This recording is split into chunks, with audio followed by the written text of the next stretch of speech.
Hello, I'm Ghida Fakhry. Welcome to this Al Jazeera news special. For 10 years, he was the world's top diplomat, instantly recognized, hailed and criticized, but always at the center of world affairs. A charismatic, globe-trotting Nobel Prize winner, Kofi Annan, the 7th Secretary General of the United Nations, steps down at midnight on the 31st of December, after a decade of highs and lows, of hopes and deceptions. Last summer, I traveled with Kofi Annan on his last trip to West Africa as Secretary General. More recently, I sat down with him in his office at the UN in New York, where he commented on world events and reflected on his accomplishments and failures. Here now is our retrospective, Kofi Annan, 10 years at the top.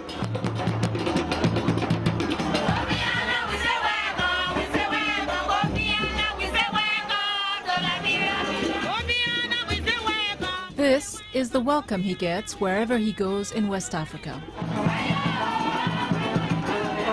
They consider him their own. Kofi Annan is on his last trip home as Secretary General of the United Nations. He's in Liberia to see the work of UN peacekeepers and to celebrate the country's recovery from decades of civil war.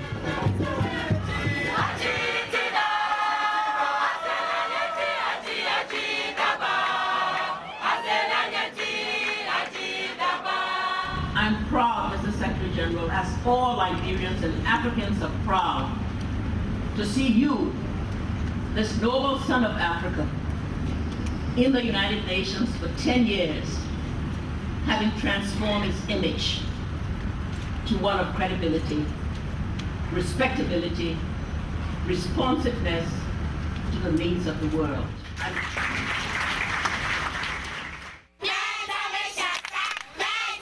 A son of Africa, from Kumasi, Ghana, a place where everybody knows his name. This is the house where the Secretary General was born, and following Ghanaian tradition, he was called Kofi, a name given to boys who were born on a Friday. And it is here, at a very early age, that he displayed the traits of character that would later help him become the world's top diplomat. Kofi, he was a very good boy. He wasn't like other street boys. He concentrated always on his books because he always told himself that he will one day be the president of the world. Kojo Asma is Kofi Annan's uncle. Everybody could see that he could be somebody in future, a leader in future. He didn't want people to get at loggerheads with each other. So if there is any problem, he tries to settle it and there is peace. Annan's cousin, Kojo Abaka Williams, remembers a kind-hearted but serious young Kofi, always willing to give advice. He advised me that I should study hard to become somebody. You know, when you study hard right from the onset, it will be very difficult. But then when you are hit a certain area, you see that that will be a platform for you to get into a better world. Advice that Annan not only preached but practiced and made his family proud. And when he became Secretary General, sure. How did this house feel? Wow. Wow. It was fantastic here. Yeah.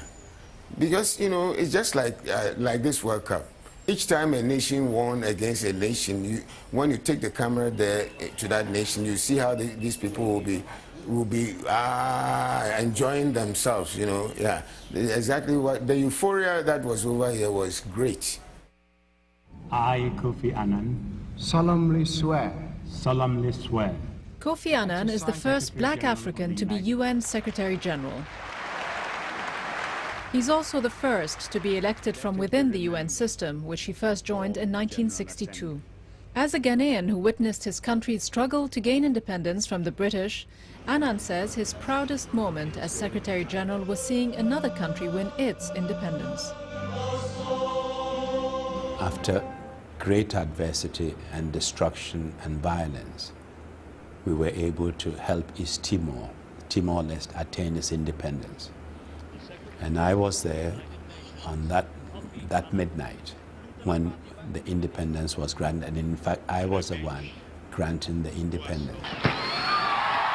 And as a colonial subject who went through the independence struggle, who saw Ghana gain its independence from the United Kingdom.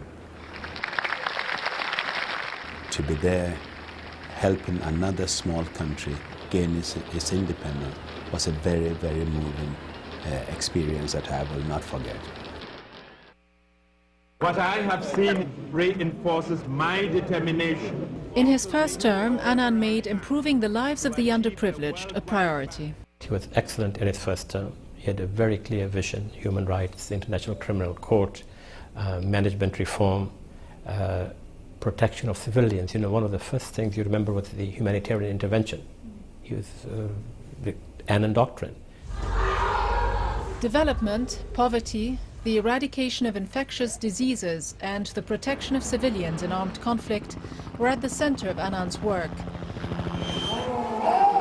Issues that have affected him greatly. Sometimes as I travel the world and I see the misery and the destruction wrought by war, I'm the only one, and probably my wife, who knows how often sometimes you hold back the tears and try not to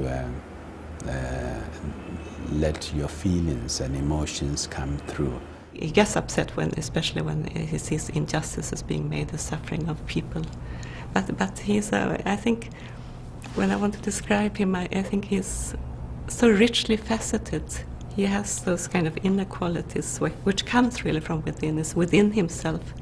He goes to find the answers. I mean, he listens and he learns, but then he goes inside himself to find the ultimate answers and into his inner compass. And he has his wisdom, which I also think comes from his childhood, his growing up in Ghana. Wisdom, which his close friend Nana Akufo-Addo says comes from his careful deliberation of all issues. He's always been somebody who was very, very slow to make up his mind on issues until he was sure that he had as many of the elements of a given issue as possible. And once he had made up his mind, he's also very firm about it.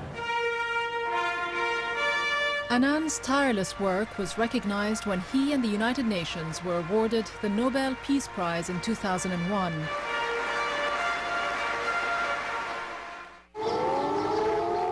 But just over a year after his second term began, the honeymoon was over. At this hour, American and coalition forces are in the early stages of military operations to disarm Iraq, to free its people, and to defend the world from grave danger. The U.S. invasion of Iraq presented a challenge to Kofi Annan he had never faced before. It's clearly very difficult for a Secretary General in such a situation, when you have the principal contributor to your organization breaking almost all the fundamental laws of your organization. According to Salim Lone, a longtime UN colleague, it was a challenge Annan could not rise to. He could never, on the one hand, recognize, yes, the United States is a major world power, the only world power, and one must respect that. But at the same time, he could not recognize that he spoke for the world. But in the months leading up to the war, Kofi Annan insists he tried his hardest to prevent it, but admits in the end he was powerless.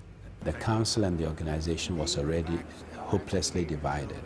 Saddam Hussein and his regime are concealing their efforts to produce more weapons of mass destruction. The countries that were determined to go to war were going to go to war and anyway, and this is what happened. It was a no-win situation for Annan and the United Nations. We were caught in the middle. For those who were opposed to the war, they were angry that the UN could not stop the war. We cannot stand by and do nothing. Those proposing the war were upset that the UN did not support it. We got hit from both ends, the pro-war elements and anti-war elements. And yet I asked the people, don't you realize that the Security Council acted the way it was supposed to act by refusing to endorse the war? Annan's predecessor, Boutros Ghali, says the unilateral action taken by the US is typical of its relationship with the UN. The United States is using the United Nations a la carte. When they need the United Nations, they will use it. And when they believe that the United Nations will be an obstacle to their own policy, they will bypass the United Nations. Some say Annan could have done more. He should have resigned right after the war began, because in violation of the Charter, the United States began a major war. And it kept getting worse in Iraq. I'm not sure that in that situation, when the organization was so hopelessly divided, the Secretary General walking away was going to improve the situation. In fact, I think it was much more difficult, but more important, that I stayed on and tried to work with the member states to get back some unity in the organization. Annan did not resign.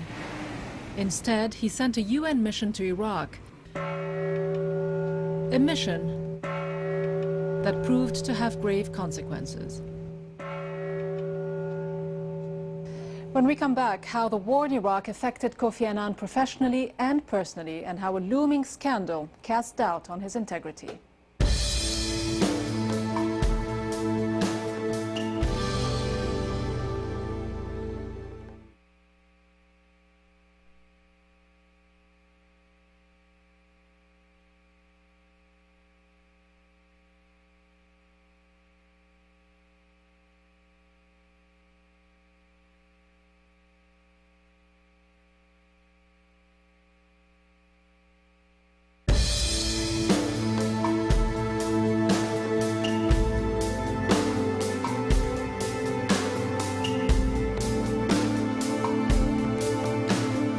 Welcome back. In early 2003, after a lengthy debate, the United Nations Security Council did not authorize the use of force against Iraq that Washington had been striving for. But the Bush administration was bent on invading Iraq and changing the regime, with or without a Security Council mandate. Saddam Hussein was overthrown, and Iraq's slow descent into chaos began. Challenged and disregarded, the UN's authority was badly damaged. Kofi Annan, at the insistence of the US, fielded a UN mission to Iraq to help its people rebuild their country's political fabric. But then tragedy struck. The impact was devastating for Annan and the UN. A single event that hit the institution and its Secretary General like no other setback. Those who killed our colleagues have committed a crime not only against the United Nations, but against Iraq itself. On August 19, 2003, a truck bomb exploded outside UN headquarters in Baghdad. More than 100 people were injured. 22 people were killed, including the chief envoy and close friend of Kofi Annan, Sergio Vieira de Mello. I never supported the war, and everybody knew that. On the other hand, I felt the obligation that we needed to help the Iraqi people at the end of the war. And that is why we sent in a good team of people who unfortunately were brutally killed in Iraq. Salim Lone was a part of that UN mission. When the bombing took place, Kofi Annan did not ask us to leave Baghdad. And we will continue our work. The whole cabinet, Kofi Annan's cabinet, unanimously decided that we must pull out our people immediately. Kofi